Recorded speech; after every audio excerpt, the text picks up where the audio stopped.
नमस्कार दोस्तों, तो आशा करती हूँ कि आप लोग अच्छे होंगे। तो शुरू करते आज के हमारे महान कवि जिन्होंने अपने काल में महाभारत की रचना की थी, जिन्हें हम महर्षि वेदव्यास के नाम से जानते हैं। महर्षि वेदव्यास भारतीय साहित्य, धर्म और दर्शन के उन महान ऋषियों में से एक हैं, जिन्होंने अपने ज्ञान और साधना से संपूर्ण भारतीय समाज को प्रभावित किया। उनका जन्म भारतीय संस्कृति के उस स्वर्णिम युग में हुआ था, जब वैदिक ज्ञान का प्रसार हो रहा था। महाभारत जैसे महाकाव्य के रचयिता के रूप में प्रसिद्ध वेदव्यास ने वेदों को विभाजित कर उन्हें 4 भागों में बांटा। इस कारण वे वेदव्यास कहलाए। उन्होंने पुराणों की रचना की और भारतीय धर्मशास्त्र में अभूतपूर्व योगदान दिया। उनकी जीवनी भारतीय साहित्य और दर्शन में अद्वितीय स्थान रखती है। वेदव्यास का मूल नाम कृष्ण द्वैपायन था। कृष्ण का अर्थ है काला और उनका रंग गहरा होने के कारण उन्हें यह नाम दिया गया था। द्वैपायन का अर्थ है द्वीप पर जन्म लेने वाला। किंवदंतियों के अनुसार उनका जन्म यमुना नदी के मध्य एक द्वीप पर हुआ था। वे ऋषि पराशर और सत्यवती के पुत्र थे। पराशर एक महान विद्वान और तपस्वी थे और सत्यवती एक मछुआरे की पुत्री थी, जो अपनी सुंदरता के लिए प्रसिद्ध थी।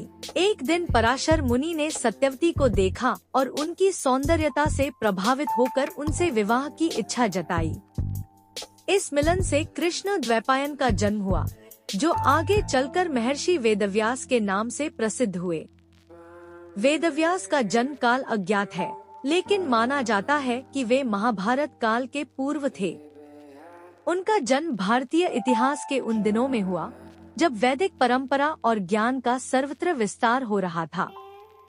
वे बचपन से ही अत्यंत प्रतिभाशाली थे और अत्यधिक ज्ञानी होने के कारण उन्हें कम उम्र में ही उच्च शिक्षा प्राप्त हो गई थी। वेदव्यास ने न केवल वैदिक ज्ञान में निपुणता प्राप्त की, बल्कि उन्हें योग, तंत्र, सांख्य और मीमांसा जैसी विधाओं का भी गहन ज्ञान था। महर्षि वेदव्यास का सबसे महत्वपूर्ण कार्य वेदों का विभाजन माना जाता है। पहले चारों वेद, ऋग्वेद, यजुर्वेद, सामवेद और अथर्ववेद एक ही ग्रंथ के रूप में थे। वेदों में ज्ञान अत्यधिक विस्तृत और जटिल था, जिसे आमजन के लिए समझना कठिन था। इस कारण महर्षि वेदव्यास ने वेदों को 4 भागों में विभाजित किया, जिससे उनका अध्ययन और व्याख्या सरल हो गई। इस कार्य से वेदों के ज्ञान को संरक्षित और प्रसारित करना आसान हो गया, और यह वैदिक परंपरा के अनुयायियों के लिए एक महत्वपूर्ण योगदान था। ऋग्वेद, यजुर्वेद, सामवेद और अथर्ववेद में विभाजन के बाद उन्होंने वेदों के अध्ययन और प्रचार प्रसार के लिए 4 प्रमुख शिष्यों को नियुक्त किया। ऋग्वेद के लिए पेल, यजुर्वेद के लिए वैशंपायन, सामवेद के लिए जैमिनी और अथर्ववेद के लिए सुमंतु उनके प्रमुख शिष्य थे। ये शिष्य बाद में वेदों के प्रचारक बने और उन्होंने समाज में वैदिक ज्ञान का प्रसार किया। महर्षि वेदव्यास का नाम महाभारत से अत्यधिक जुड़ा हुआ है। महाभारत को विश्व का सबसे बड़ा महाकाव्य माना जाता है, जिसमें लगभग 1 लाख श्लोक हैं। यह महाकाव्य कौरवों और पांडवों के बीच के संघर्ष की गाथा है, जिसमें नैतिकता, धर्म, राजनीति और मानव जीवन के विविध पहलुओं का वर्णन है। महाभारत न केवल एक युद्ध की कथा है, बल्कि इसमें जीवन के कई गूढ़ रहस्यों और आदर्शों को भी प्रस्तुत किया गया है।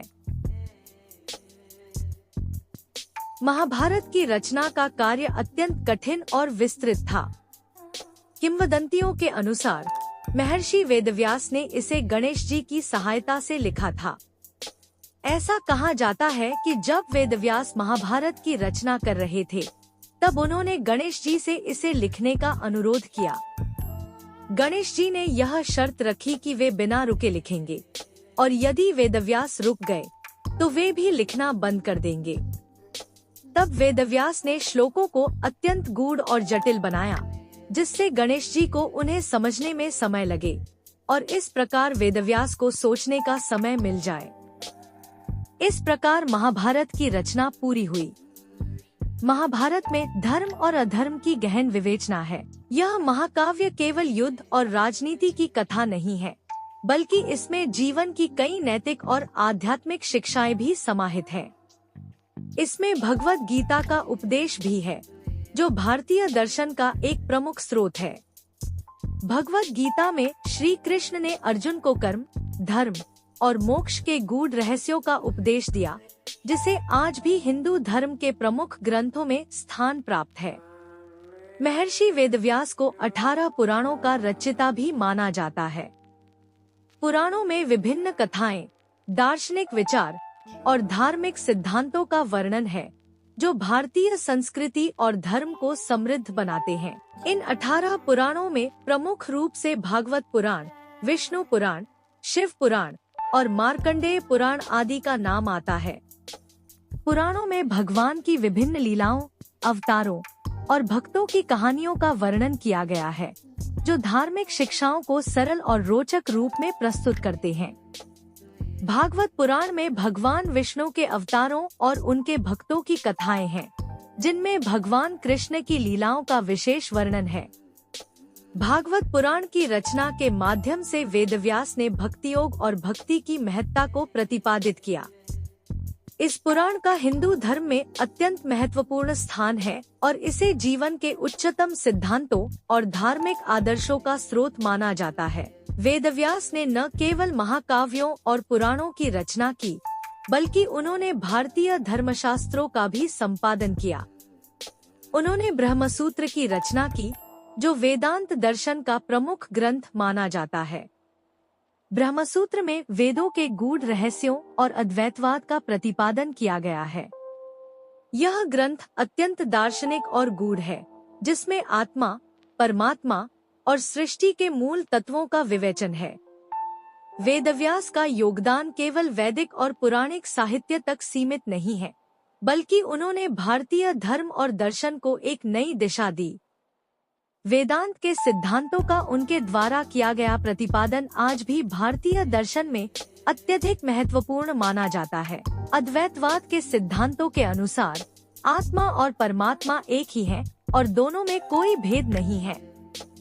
इस सिद्धांत का वेदांत दर्शन में महत्वपूर्ण स्थान है, जिसे महर्षि वेदव्यास ने अपने ब्रह्मसूत्र में प्रतिपादित किया।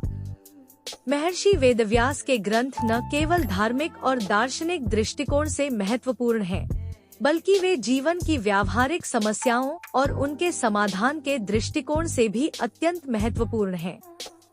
महाभारत जैसे महाकाव्य में नीतिशास्त्र, धर्म और जीवन की जटिलताओं का गहन विवेचन किया गया है। महाभारत के पात्रों के माध्यम से जीवन की विभिन्न चुनौतियों और संघर्षों का सजीव चित्रण किया गया है, जो आज भी प्रासंगिक है। वेदव्यास के द्वारा रचित भगवत गीता में कर्मयोग, ज्ञान योग और भक्ति योग का उपदेश दिया गया है। भगवत गीता में श्री कृष्ण ने अर्जुन को जीवन के सिद्धांतों और कर्तव्यों का उपदेश दिया, जो आज भी जीवन की नैतिक और आध्यात्मिक दिशा दिखाने वाला प्रमुख ग्रंथ है। वेदव्यास का साहित्यिक योगदान अभूतपूर्व है। उन्होंने न केवल धार्मिक और दार्शनिक ग्रंथों की रचना की, बल्कि उन्होंने भारतीय साहित्य को भी समृद्ध बनाया। महाभारत और पुराणों की कथाएं, उनके द्वारा रचित श्लोक और उनके उपदेश साहित्यिक दृष्टिकोण से अत्यंत महत्वपूर्ण हैं। धन्यवाद।